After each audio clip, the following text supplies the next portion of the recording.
Chini Arroyo is our player of the game with 23 points from 1 ace. Chini, congratulations. What a game for you today. Yung tapang at talino mo, kitang-kita ngayon.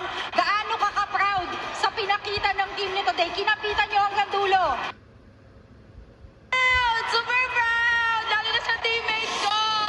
Thank you, Lord! Kasi hindi madali tong laban na to, pero kinaya namin. And kumapit po kami lahat. Maraming salamat, Lord! Chini, kanina no, in between the rallies, nakita kita, nasa sidelines ka na, ini-stretch ka na. Yung pagod ka na siguro, pero nakikita ko din, very eager kang makabalik. Saan ang gagaling tong hunger mo? Sa teammates ko! Kasi nakikita ko po sila lumalaban and hindi ako pumapayag na hindi rin ako lumalaban sa loob. Yes, no, and very emotional. Visibly, ikaw and your teammates mo talagang trinabaho nyo ang game na ito and it ended with a win. Ano yung tumatakbo lang sa isip mo dun sa mga last moments ng set 5? Siguro po, tinibayan lang namin yung loob namin and nilaban lang talaga namin lahat. Ayan, now Chini Arroyo, our player of the game. Meron ka bang